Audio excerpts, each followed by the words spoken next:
Podcasting from Williamsburg, Brooklyn, New York. This is the Brooklyn Baritone Podcast.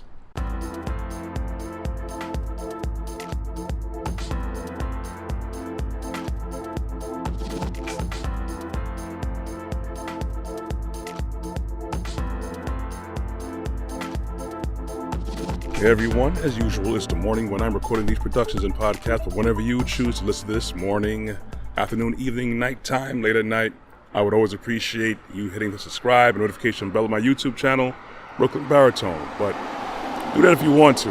Of course, no pressure, although I would enjoy the algorithm going in my favor. Today's brisk day in New York today. But at the same time, I want to talk to you guys about something pretty serious, something that's basically pretty cold, brisk, that'll probably give you goosebumps if you think about it. I want you, all of you, who are out there, who do have children, or those who are around children, who aspire to have children one day. Think of you raising that child, a beautiful child that you've conceived in love, and you wish to have the best for this child. Most people don't want their children to go through any of the hard things that they went through, but at the same time, you want to instill a lot of standards in those children. You want to make sure that they don't know anything that's going to hinder them growing spiritually, mentally, physically. You want to give them the best possible chance they have in life, and you do it. You think about providing for them with food, shelter, clothing, all that stuff, but at the same time, you have to also provide them with guidance. And that takes a lot of time. It takes a lot of resources, a lot of energy, a lot of focus. You do this day in, day out. You do this month after month, year after year. Now your child, they go out in the world, they socialize, they go to school, they learn things about the world, make sure doing their homework, they're adjusting properly, they're growing, they're on the right track, getting those good grades and everything, right? And then one day, that child that you spent so much years protecting, raising, grooming, they get sexually violated. I already know that so many people don't even want to picture that happen to their child. And I already know that so many people will react in a very, very explosive way. Because your child is you. You put your heart and your soul into growing this child. You want nothing, no one to harm your child. But imagine this. Your child was sexually violated at school, at a place where you figure that they should have all the safety that you figure out of anywhere you place your child in this world.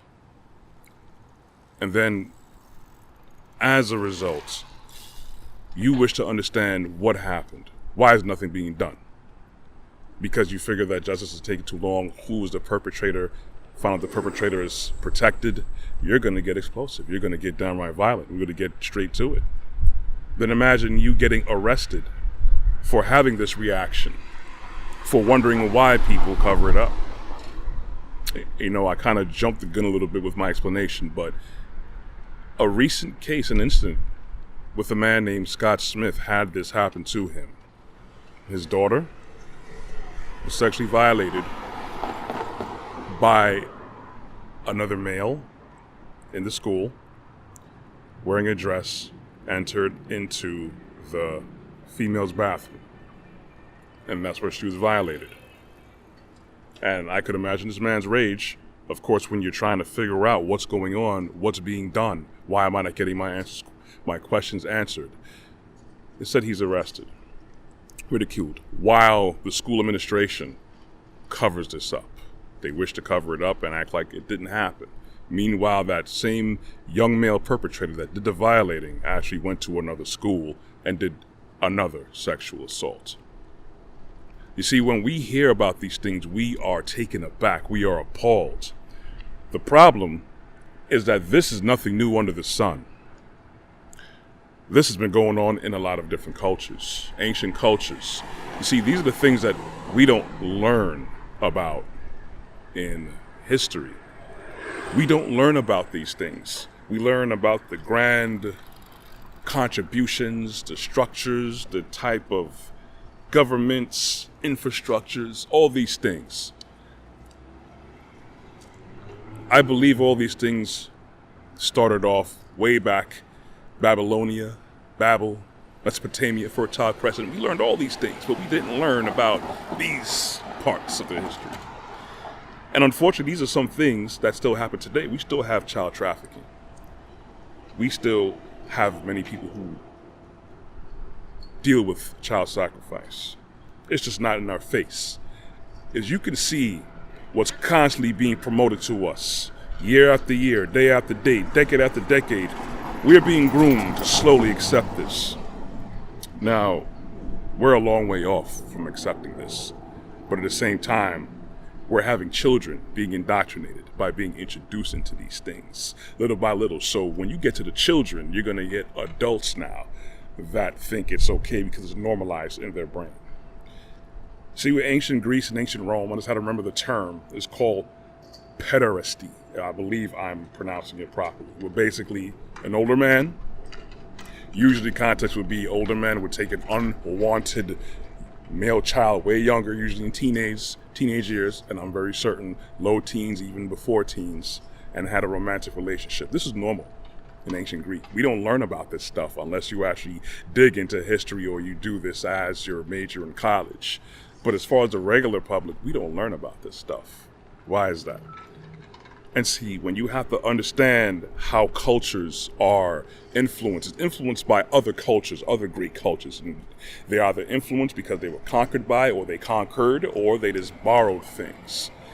From Babel, way in the beginning, Fertile Crescent, this is the things they were doing. Nimrod,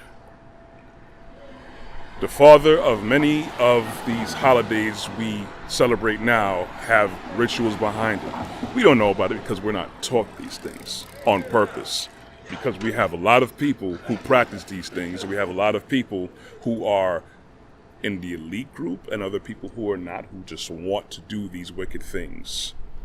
These are the sexual perversions that we don't learn about on purpose. So then when we practice a lot of these rituals, even holidays too, we're part of that whole ritualistic thing. We're giving up our energies towards it. We may think it's not real. You can think it's not real all you want.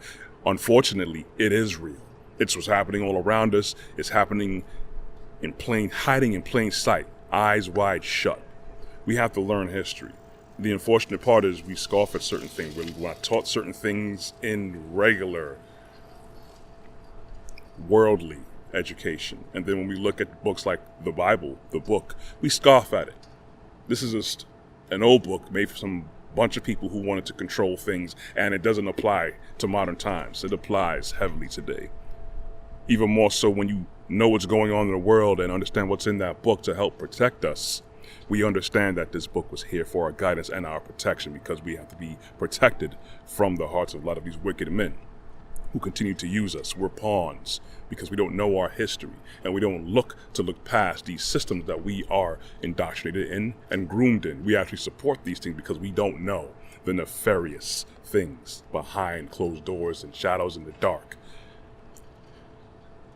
When we go for Babylonia, Babel, we could easily go to many other cultures, go to Greek culture, Roman culture, and then you can come all the way to the good old US of A. Where do you think we get our democracy from? If you look at all of these buildings in Washington, D.C., even judicial buildings, where do they get their structure ideas from? It looks just like ancient Rome, ancient Greek buildings. We have our infrastructure and our judicial system and democracy based on ancient Greek and Roman ways, philosophies, ideas. So do you think we're just going to take the buildings and the ideas of democracy and not take anything else? No. The stuff we see just for the rest of the public to go along with it. For the people who are in control, who are in power, who know these things, who've been practicing these things from generations to centuries to millennia, there are people who still seriously practice these things. We've been duped. We've been pawns in a game of chess. We're always playing catch up, trying to figure out what's going on now because they keep us chasing our tail with so much things. We're distracted. We're supposed to go back to this book. We need to We need to study this book and true history, then we can understand the nature of man. We can understand why things are happening the way it is. We should be appalled by a lot of things, especially when it comes down to our children, because this is regular practice in these cultures, and it's slowly being introduced in our culture. If you don't see that, you need to take your head out the sand. I'm here to help shine light on certain things because I see where things are going, and I see what we're lacking, and I see that the more people that go on the side of just blindly following what these leaders pull us down to, that's more people that's gonna compromise us more, compromise our children more. Child trafficking, unfortunately, goes on still every day. Every day. We have to be more cognizant, teach ourselves, teach our children, and demand that these leaders are held accountable, these people are held accountable. There are going to be people that's going to be with it. There's going to be people that's not going to hear this, but there's going to be people that's going to understand and hopefully wake up. Anyways, I didn't want to go too much into detail with stuff, but it's kind of heavy, and I want you to understand the history of people as to why things happen and understand what happens behind closed doors. If you want to hear the rest of my content, you can go to my website at www.brooklynbaritone.com. You could also catch more of my content on my YouTube channel, Brooklyn Baritone. I'm also on LinkedIn and I'm also on Facebook. You can catch me on LinkedIn under Corey Ashley, and I am on Instagram and on Facebook. I kind of mixed up my lines there. You can get the audio versions of these podcasts on Google Podcasts, Apple Podcasts, and Amazon Music under Podcasts.